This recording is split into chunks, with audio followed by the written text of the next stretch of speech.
ሰበር ዜና ተሰምቷል። በሀገራችን ያጋጠመው የጦርነት ስጋት ሁለቱ ወገኖች ለድርድር ሊቀመጡ እንደሆነ እየተነገረ ነው። ደስ የሚል ዜና ነው። የሞዴሏ ሩት እህት የገደለችው ሴት ግድያውን እንዴት እንደፈጸመችው ሙሉ ዝርዝሩን አስረድታለች። በሚያሳዝን ሁኔታ አዶናይ እና ጃኒ መታረቃቸው እየተሰማ ነው። ተጨማሪ መረጃ ይዘናል። ሰላም ቤተሰቦች እንዴት ናችሁ? ደህና ናችሁ ወይ? እንኳን ወደ ቫይታል ቲዩብ በሰላም በደህና በፍቅር መጣችሁ። ሰብስክራይብ ያላደረጋችሁ ዩቲዩብ ቻናላችን ሰብስክራይብ በማድረግ ተቀላቀሉን። ወደ ቪዲዮቻችን እናልፋለን። እጅግ በጣም ደስ የሚል ሰበር ለሰላም ተስፋ የሰጠ መረጃ ተሰማ።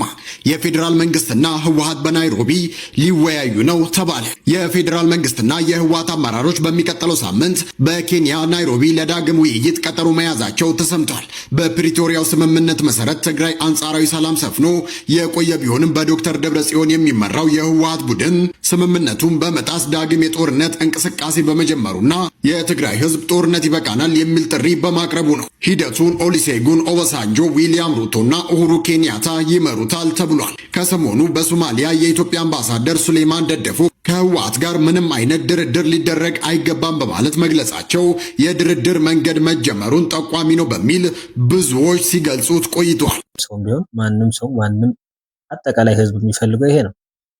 በዚህ ሰዓት እንደገና ሌላ ስቃይ፣ ሌላ ጦርነት አይፈልግም እና በጣም በእውነት ደስ የሚል ዜና ነው እንዲያደርግልና በድርድሩም እውነተኛ ዝም ብሎ ደግሞ በሁለቱ ወገኖች ጄኒን የሆነ ድርድር ስምምነትና የህዝቡን ችግር መፍታት የሚችል ፖለቲሻንስ ተነጋግረው እንደገና ወዲያ ወዲህ የሚልበት አይደለም። እኛ አሁን የምንጠብቀው በትክክል ተነጋግረው ዘላቂ የሆነ መፍትሄ ለህዝቡ ማምጣት የሚችሉበት ሶሉሽን፣ ይሄ ነው የምንፈልገው። የምንጠብቀውም ይሄ ነው፣ የሚያስፈልገንም ይሄ ነው እና በእውነት በጣም ደስ የሚል ዜና ነው።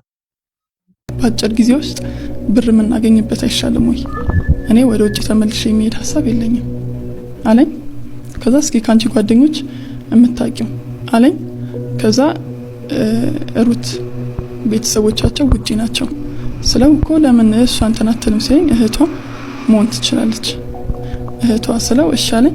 እናግታትና ብር እንቀበላለኝ።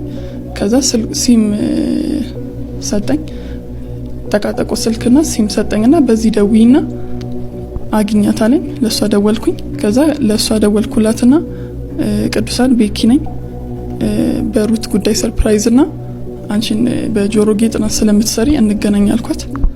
ከዛ እሺ አለች። ስንገናኝ ሜክሲኮ እኔ መሆኔን አወቀች።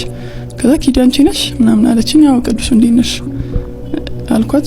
በሌላ ሰው ያስጠራዎች ረጅም ጊዜ ስለማናወራ ብዬ ነው። ከዚህ በፊት እንትን ተባብለን ነበር። እነሱ ቤት የምትኖር ሄሪና የምትባል ልጅ ነበረች እና እሷ ነበረች።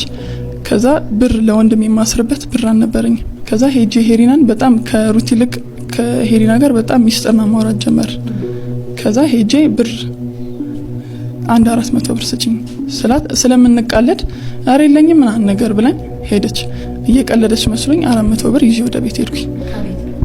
ከሷ ከሄሪና ማለት ነው። ከዛ በስንተኛው ቀን ስመለስ አኩርፈኛለች። ይቅርታ ብዬ ጉልበቷ ላይ ወድቄ ይሄው 400 ብር ባለፈው እንደዛ ስትኝ የቀልድ ስለመሰለኝ ነው ይሄው 400 ብር አመሰግናለሁ ብዬ 400 ብር መለስኩላት። ከዛ እንዳጋጣሚ ማዘር ታመመች። ከዛ መምጣት ጀመሩ፣ መጠየቅ ጀመሩ። ከሷ ጋር ተያይዘን ወደ እኔ ቤት ነኝ ቤት ተከራይተን ሄድን አብረን። ከዛ በኋላ ሳሎን ቁጭ አለን። ከዛ ዞር ልበል ምናምን ቤት ሽል ያለችኝ እሺ ነይ ምናምን አልኳት። መኝታ ቤት ገባን። መኝታ ቤት ስንገባ ነበር እሱ። ከዛ እሱ ያዛት። በጣም የሚያናደው ነገር የልጅቷ የእምነቷ ጥግ የነዛ ደግሞ ፕላን ያደረጉበትና ነገሩን ለመፈጸም የተዘጋጁበት የሄዱበት ርቀት። ገና ለገና የሆነ ጓደኛዬ ተመልሼ ውጭ ሀገር መሄድ አልፈልግም፣ ሰው ሌላ ገንዘብ ማግኘት የምንችልበት አማራጭ እስኪ እንፈልግ ሲባል የሆነች ልጅ ገድለሽ ወይ ገድለህ ገንዘብ አግኝተህ ህይወትን ልትለውጥ ማሰብ። ሁሉም ነገር ሲምፕል የሚመስላቸው ሰዎች አሉ። በቃ አይደል ነው። ከዛ በኋላ እንዴት ተረጋግተው በዚህ ሁኔታ ላይፋቸው ባይያዙስ? ምንም እኮ የተሆነው ስራ ሰርቶ እንዴት ሆኖ ተረጋግቶ ሊኖሩ ነው? ኦኬ ባይያዙስ? ኢቭን እስኪያዙ ህይወት ገድለዋል፣ ህይወት አጥፍተዋል፣ የሰው ህይወት አጥፍተዋል። ሰው መፈለጋቸው አይቀርም። እንዴት አይነት ላይፍ ሊኖሩ ነው የሚያስቡ? ፕሊስ የምናስበው ነገር የሆነ ካፍንጫችን ራቅ ያለ እንኳን መሆን አለበት። እኔ ግራ ነው የሚገባኝ ሁልጊዜ ብዙ ወጣቶች ዛሬን የሚያዩት ነገር ብቻ ነገን እንኳን ማሻገር የማይችል ሀሳብ ሁልጊዜ ኢቭን እንኳንስ ሌላ ነገር ልንጨምር አሁን ያለንበት ላይፍ ራሱ የምናጣበት ሀሳብ ነው ብዙ ጊዜ የምናስበውና ብዙዎች ከዚህ ትምህርት መውሰድ ይችላሉ ማለት ነው። ድርጊቱን መፈጸም ትችላለህ ወይ ትችላለሽ? ቨሪ ሲምፕል። ማንም ሰው ሌላውን ሰውን መጉዳት ይችላል። ነገር ግን the point is ከዛ በኋላስ ላይፍ አለ ወይ ላይፍ አለሽ ወይ ነው።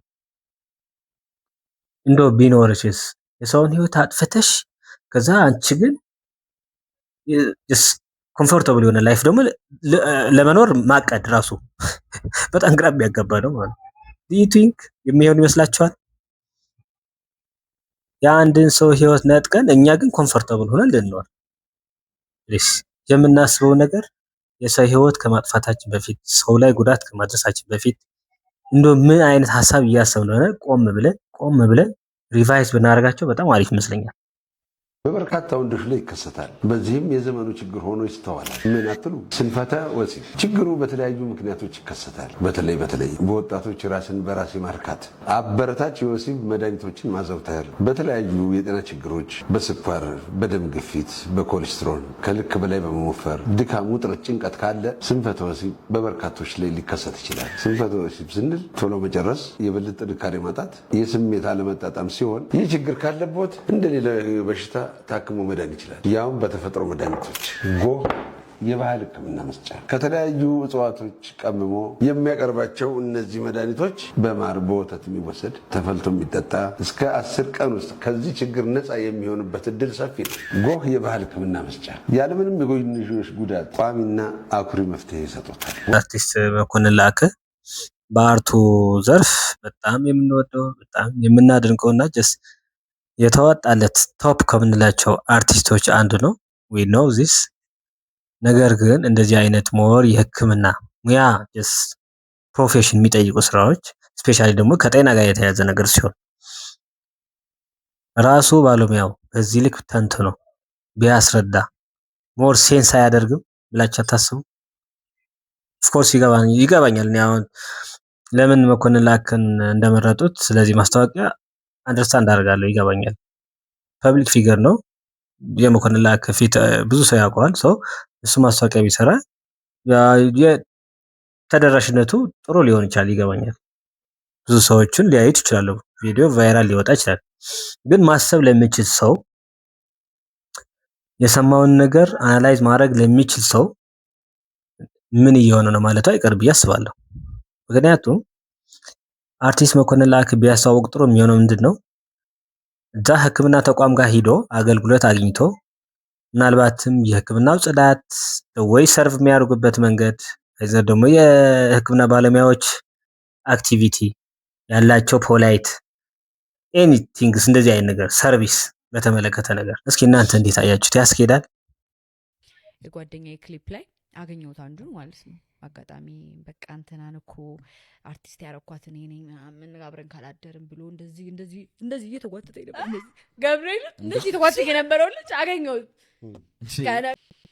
የጓደኛዬ ክሊፕ ላይ አገኘሁት አንዱን ማለት ነው። አጋጣሚ በቃ እንትናን እኮ አርቲስት ያረኳት እኔ ነኝ ምን አብረን ካላደርን ብሎ እንደዚህ እየተጓተተ ነበር። እንደዚህ ገብርኤል እንደዚህ እየተጓተተ የነበረው ልጅ አገኘሁት።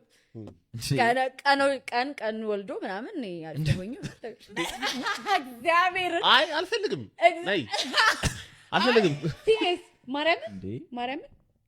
ማርያምን ካፌ ውስጥ ተቀምጣ ትንሽ ዙር ያለ ነገር ነውና እያወራሁት ነው። ከዛ ደግሞ ካስተስቴጅ ደግሞ ዝንጥብሽ እንደዚህ አጭር ነገር አድርጌ ምናምን አይደለም። በቃ አሪፍ ሆነሽ መሄድ አለብሽ ግዴታ። ሂል ጫማ አልወድም በህይወቴ። ኮንፈርቴን የሚነሳኝ ነገር ቢኖር ሂል ጫማ ነው። ሂል ጫማ አድርጌ ድንዝሪ ቶፔ ምናምን ብዬ ሂጅ ካወራም በኋላ እንትናን ፎቶ ያሳዩሻል፣ ቪዲዮ ያሳዩሻል። እንትናን እንደዚህ ነው ያደረኩት፣ እንትናን እንደዚህ ነው ያደረኩት ምናምን ብሎ ማለት ነው። ከዛ ግን በቃ እዚህ አካባቢ ፔንሲዮን አለና ለምን አንገባም ምናምን መድኃኒዓለም አንቺ የተገረምሽ በግልጽ እንደዚህ ነው እንደሚጠይቁት ጌታ በቃ አማረ ፔንሲዮን አለ ምናምን ብለው ነው የሚጠይቁት። ዘለም ይለው ማን አንተ ማን በቃ ግባ አይነት ነገር ነው ይሄ። እውነት እንዴ እንዴ እውነት እንደዛ ነው። በቃ የሆነ የተለመደ ነገር ነው ለነሱ ኖርማል ነው በቃ ስለ አንተን ጀንጅ ነው ምናምን አስበው ይደክማቸዋል ነው ማለት በቃ እዚህ ግባ ማትለው ሰው ብብሱ የጨሰ ሰው ምናምን ሁላ ነው የሚያተዘናራ ጌታ ሰላም ስለ ራሱ ገባልኝና አሁን ይሄ እንዴት የራሱን ህይወት ሳይቀይር የኔን ህይወት እንዴት ሊቀይር ይችላል ብለሽ ከምታስቢው ሰው አንዱ ቆጥቴ በቃ እንደዚህ ነው ማለት ነው። ከዛ አገኘሁት እዛ በቃ በደንብ አድርጌ ውሻ ያረኩት በደንብ ያዘዝኩት ታዟል ምናምን። ከዛም በኋላ ግን ደርሶ ያቅምን ያጠገብ እንግዲህ በጣም ብዙ ጊዜ ይሄ ነገር ተደጋግሞ የሚነገር ነገር ነውና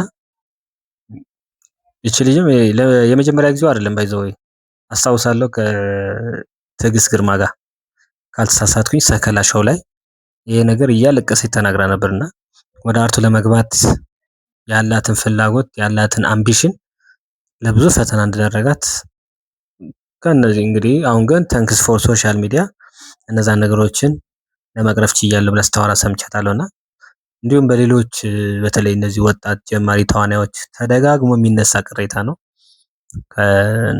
እንግዲህ እስኪ አይደል ነው ይሄ ነገር በጣም ልክ ያልሆነ ነገር ነው።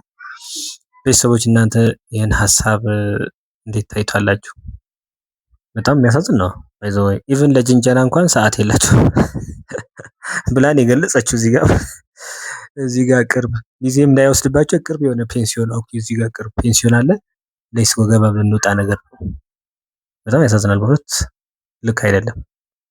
አርቱ በእንደዚህ አይነት ሁኔታ መቀየሩ ለአርቱ ፍቅር ያላቸው ሰዎች እንዲጠፉ ሊያደርግ ይችላል። ኦፍ ኮርስ በዚህ ልክ መውረድ ግን ልክ አይመስለኝም። በጣም ነው ልክ ያልሆነ ነገር ነው። የአዶናይና የጃኒ ፋኖች ለምንድን ነው ጋሽ ሰለሞንና ሱሬ ተጣልተውም ከሆነ ማስታርቋቸው እያሉ ነው? ምን ትላለህ በዚህ ላይ ሱሬ? ዝም ብለን አላየንም። በእውነት ከሆነ ግን ጠይቀናል። በአዶናይ ዙሪያ ያሉትን ሰው ጋሽ ሰለሞን ደግሞ ጃኒት ጋር ያወራል። በአዶናይ ዙሪያ ያሉትን ሰዎች አማክረን እንደዚህ ብናደርግ ለማድረግ እቅዱ እንዳላቸው ነግረውናል። የእቅዱ ተሳታፊ እንድንሆን ጠይቀናቸው ነበረ። ከዛ በኋላ ግን ተፈታ። ኤኒዌይ በእኛም ይሁን በሌላ መንገድ ተፈታና እርቅ ወረደ። ተመስገንና ለታረቁ ነው። አሁንም ችግር ካለ የማንጠይቅበት ምክንያት የለም። አይኖርም። እኛ ህይወት ልምድ አለን። እድር ላይ ከነሱ በበለጠ ቆይተናል በደንብ እና ምንም እንኳ የሚመከሩ ሰዎች ባይሆኑም ግን ጣል ማድረግ አለብን። እኛ የሆነ ነገር ከህይወት ልምዳችንም ማካፈል አለብን። እንግዲህ እንደሰማችሁት ነው። በጣም ደስ የሚል ዜና ነው። ሁለቱ ጥንዶች ተመልሰው አንድ ላይ ሊሆኑ ነው ብለን እንግዲህ ተስፋ እናደርጋለን ማለት ነው። እንግዲህ እንደምታስታውሱት አዶናይ ለሁለቱ አርቲስቶች የመኪና ቻሌንጅ በማስጀመር መኪና እንዲያገኙ ያደረገ በጣም ባለውለታቸው ነው። በተደጋጋሚ ጉዳይ ይጠይቃሉ። እንዴት ያሳርቋቸው፣ እንዴት ዝም አሏቸው ሲባሉ ነበር። አሁን ግን በግልጽ በቪዲዮ ተነግረዋል። በጣም ደስ ይላል። ሰው የተጣላ ሰው ሲታረቅ በጣም ደስ ይላል በእውነት። እሺ ቪዲዮ እስኪሰሩ እንጠብቃለን ማለት አንድ ላይ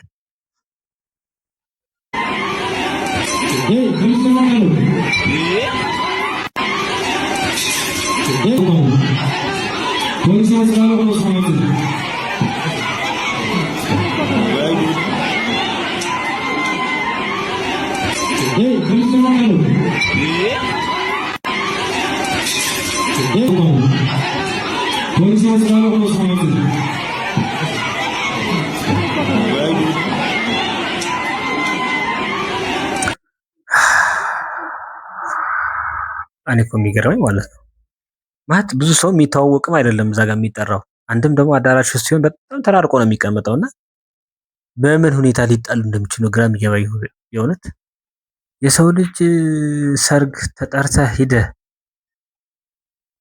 ማገዝ የደስታውን ተካፋይ መሆን ከቻልክ ደግሞ እንደው ቤተሰብ ከሆንክ ቅርብ ከሆንክ ወጪውን ሼር ማድረግ የምትችለውን ሲገባህ ጭራሽ ሰርጉን አዳራሽ ተከራይቶ ያ ሁሉ ኬተሪንግ ምናምን ነገር ከፍሎ እንግዲህ ስንት ሚሊዮን ብዙ ወጪ አውጥቶ ዋንስ ኢን ላይፍ አስብ በዚህ ቦታ ላይ ተገኝተህ የወደ በየምናምን የለመድከው ተግባር ስትፈጽም እንደ አይደብርህም? ብራዘር ኧረ እያሰብክ በጠርሙስ እያነሱ እኮ ነው የሚጨፋጨፉት። ባይዘው ማለት ነው። እንግዲህ አስቡት። እዛ ጋር ብዙ አለ፣ ዲጄዎች አሉ፣ ካሜራማኖች አሉ፣ ብዙ ንብረት ነው የሚወድመው ማለት ነው። ሰዎች አሉ። በዋናነት ግን ሰዎች በጣም ይጎዳሉ። ምክንያቱም እየወረወሩት ያሉ ጠርሙስ ነው፣ የቢራ ጠርሙስ። በጣም ያናል ነው። አሁን መቼ ነው ሰው የሚለወጠው? መደባደብ ከፈለግ ተያይዘ ነው። እኛ የምናውቀው ምንድን ነው? በሰው ጉዳይ ላይ መተህ አትደባደብ። ኦኬ ልትደባደብ የምትፈልግ ሰው እዛ ልታገኘው ትችላለህ። ኦኬ ብዙ ሰው ስለሚሰበሰብ ተጠቃቅሰው ወደ ውጭ ነው የምትወጣው። ተያይዘህ ትወጣለህ፣ እንደፈለግ ትደባደባለህ። መሬት ላይ ማለት ነው። ማት ድንጋይ አለልህ። ለምንድን ነው የሰው በጣም የሚያበሳጨው? ማለት ይሄ አይነት ድርጊት እንደ ጀግንነት የሚቆጠርበት ዘመን ማብቃት አለበት። እንግዲህ ተመልካቾች ለዛሬ የነበረኝ ቆይታ ይህን ይመስል ነበር። በቀጣይ በአዳዲስ እና ወቅታዊ በሆኑ ቪዲዮዎች በድጋሚ እንመጣለን። እናንተ እስከዚያው ዩቲዩብ ቻናላችን ሰብስክራይብ እያደረጋችሁ ተቀላቀሉን። ቻው ቻው።